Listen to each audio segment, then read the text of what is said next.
Good morning, good evening, good afternoon, boys and girls, children of all ages. It's me again. I know you're surprised that I'm here doing my own podcast. Hey, you never know. Someday there may be somebody else sitting in my chair doing this. Probably not as good as I would do, but there is that possibility. If you're watching the video cast, you'll notice I have not coiffed my hair today. I was a little lazy. I am wearing a new hat. It says U.S. Navy veteran on it because I am one, so why not wear the hat? It was a gift from a friend of mine for my birthday. I appreciate that very, very much. It's cool. The other day, I was out somewhere and someone said, "Thanks for my service." And I'm like, "What are you talking about?" And then I realized I was wearing the hat that said veteran on it, so there you go. It's been quite a week. On Tuesday, I turned 55, so one more trip around the sun. I may make that the title of this podcast, or I may make it something else. Who knows? That's part of the excitement of what I do. That's part of the excitement for you, the listener, or the watcher, as the case may be. What is he going to do this week? Well, that's a very good question for which I do not have a very good answer, because until I hit the record button, I don't know where I'm going with this stuff. So I've got a few things to cover this week. One is my birthday. The second one is yesterday was my son's birthday. I believe it's yesterday. It's today the second. Yes. Yesterday was my son's birthday. He is now 20. Got to do the math. He is now 23. My oldest child is 25. So I may be slightly old. That's not a state secret or anything by any means. The other possible title I was thinking of, I'll get to in a minute. Birthdays are a wonderful thing. Sometimes they can be filled with dread, and I get that. No one wants to get older. It's cool to a certain point where you hit like 30 and you say, okay, that's it. I'm done. I don't want any more birthdays. Turning 55 doesn't really bother me all that much. I mean, it happened, so kicking and screaming, it doesn't matter. It's going to happen anyway, so just embrace it. As we used to say in the service, embrace the suck. You're going to go through it anyway, so you might as well embrace it and make it part of you. And in the end, that will make it more palatable, I guess, for lack of a better word. There's a lot of things in life that suck or can tend to suck. One is being away from your children on their birthdays. I was able to call him. I didn't speak to him. I left a voicemail. I sent a card. So I can check those boxes. It's not the same as being there with him, obviously. It would have been a lot cooler. It would have been cooler if I could have been with him last year for his... No, I'm sorry. 2 years ago when he turned 21. That would have been epic. I wasn't there, unfortunately. So here we are. Where was I going? Anyway, it would be cool if I could be with my children, but circumstances dictate that that's not a possibility. So you do what you have to do. You go along, and sometimes you have to say it is what it is. And boiled down, that basically means the situation is how it is, and there's not a thing in the world you can do about it. So you have choices. You can whine and complain, or you can embrace it. I'm sure there's some other things in there. There's some gray areas or some overlapping picture, a Venn diagram, if you will, of things you can do, things you can't do, whine and complain, and throw in some other circles in there, and you have somewhere close to where I was at. I want you to do something for me. Now, if you're driving in your car, obviously don't do this. Do it when you get home, or do it sometime later.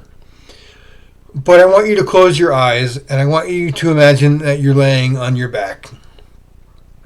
And there is weight put upon you. It doesn't matter where the weight comes from. It's just a weight. And it's a lot of weight. And it's steadily increasing. And at first it's all right. It doesn't really bother you. Then it gets a little more uncomfortable and a little more uncomfortable. And then sometimes it gets painful. And eventually you get to a point where you can't move anymore. Now, what am I talking about? I'm talking about life pushing down on you to the point of almost crushing you, I guess would be a way to phrase it. So you've got this weight on you, and it's steadily increasing. It's getting worse and worse, and you're pinned down. Your arms are pinned down. There's weight on your chest. There's weight everywhere, and you can't move. What do? Obviously, you're not going to move the weight on your own. How you got in that situation in the first place, I don't know. We'll call that life. We'll call that life happens. And it could be anything. It could be stress from work. It could be family stuff. It could be the scales fell off your goldfish. I don't know. But something has gotten to you to the point where it builds up and builds up and builds up until you can't take it anymore. In my case, I was there because of family things. Excuse me. I was there because of life things. I was there because I can't talk to my children as I would like to. Now, there were issues before all these other things happened, so I'm not going to say it was a sudden thing. But it's been building up and just stacking until it got to the point where this happened. Now, it doesn't happen overnight. It doesn't happen instantaneously. It could happen that way. Generally, it doesn't. It just builds and builds and builds slowly and one little bit at a time. And before you realize it, this is the situation you're in. So what do? I read my Bible. I pray. I ask God for help. And when you do that, you'll find that He reaches a hand out to you and He lifts you up. And I'm not saying all the weight falls away right away, but it does fall away because He's taking that on for you. And I think that's an amazing, wonderful, beautiful thing that Christ does for us. And you know me, I'm not preachy. I'm not, you shall do this or you shall not do that or whatever it is. But that's where I'm going today. It's my birthday week. It's my prerogative. I'm entitled to it. So that's where I'm going. I never mean to offend. I never mean to make you feel bad. Honestly, one of the main goals of my podcast, and not where I started with, I started with because I was going to do other things. I was going to talk about crypto, and I was going to talk about online gaming, and I was going to talk about all these things that were of interest to me. And one of my favorite sayings is, man plans and God laughs. And to sum that up, what that means to me is we say all these things that we're going to do, and we make these plans, and that's not the plan that God has for us. You may have started off thinking you were going to be some kind of economist or work in an office or whatever, and that wasn't the plan that God had for you. I've been through that several times in my life where I took a job saying this is a job I want or I thought I wanted, and God had other plans, and that job didn't work out, and eventually it morphed into something else.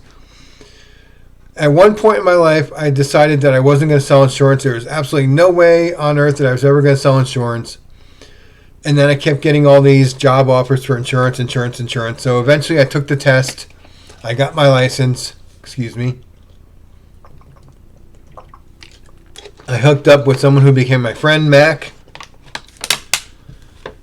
And I sold insurance. And I did pretty well at it. And the main point to me, aside from money, which obviously we need to live, the main point of that was I help families. I put families in a safe position where if something happens to them or their children or whomever, they're covered, they're protected.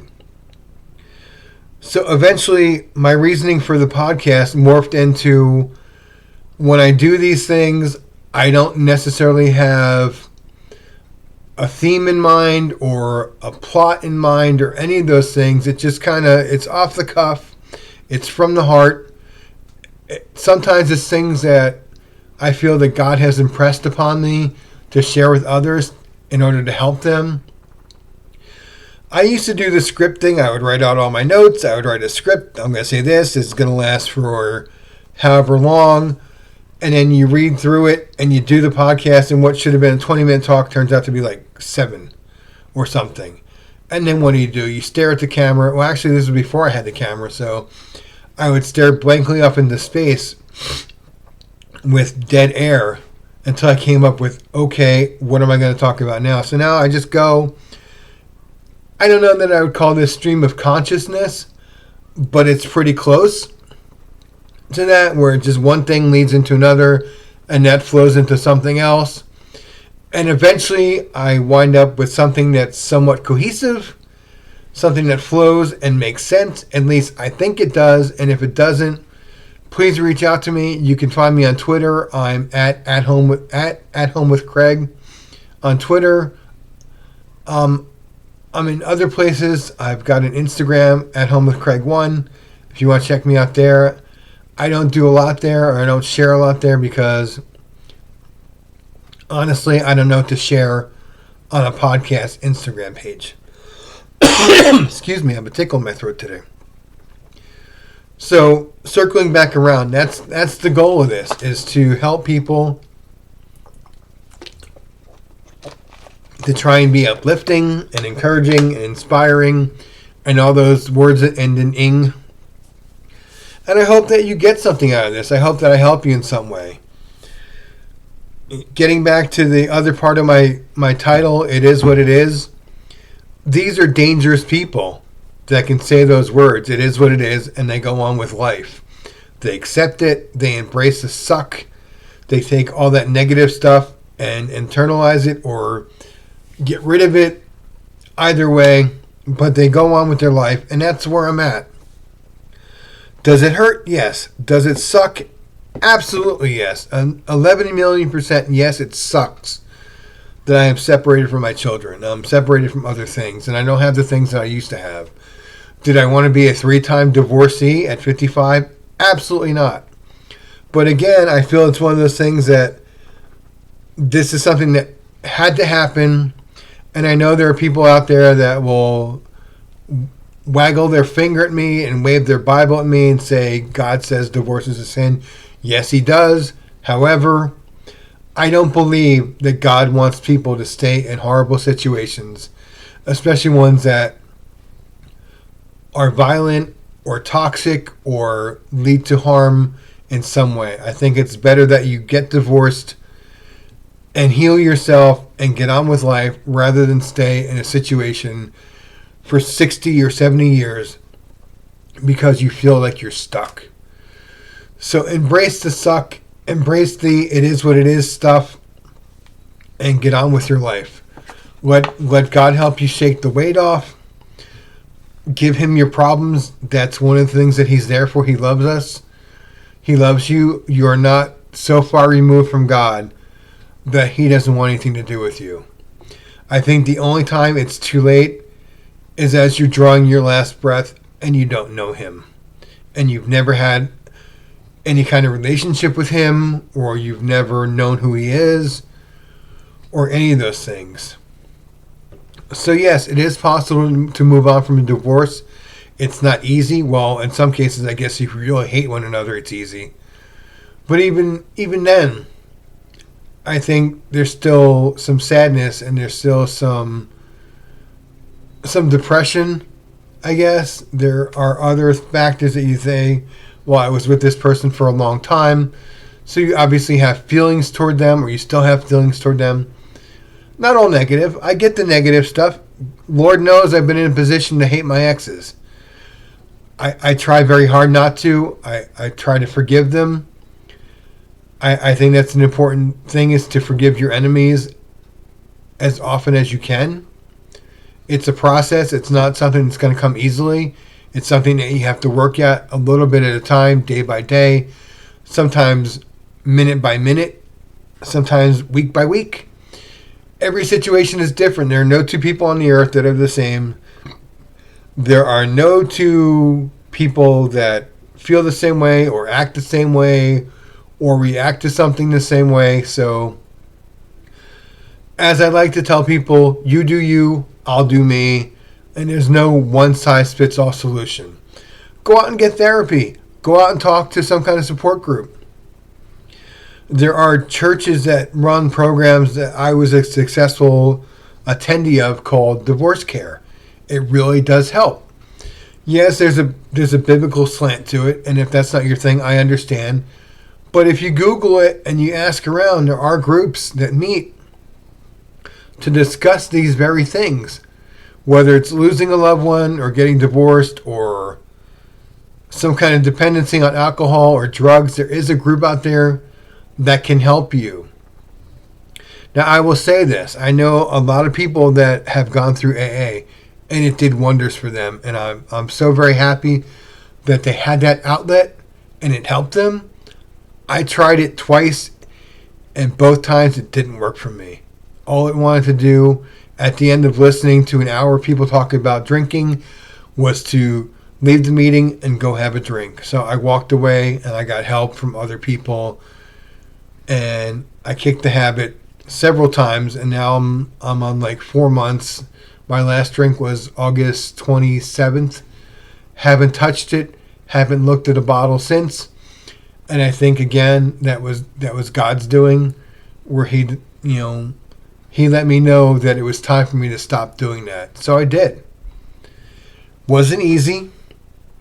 There are some days when I still think, hey, an ice cold beer would be nice, but I know if I take that one, it's going to turn into 2 or 4 or 7 or an entire 12-pack before I'm done. And that's not who I am anymore. That's not anywhere where I want to be. That's not what I want to do. So I guess the upshot of this is, yes, life sucks, but there is an out. There is an escape plan. There is an exit plan. There are things in place or things that you can put in place to help you out. So if my son ever listens to this, happy birthday. I love you very much, and I'm so very proud of the men you're becoming. As always, this is just my 2 cents worth. Your mileage may vary. Your opinion is your own. Do as you will with the information that I have tried to impart upon you. Thank you for listening. God bless, and I love you all.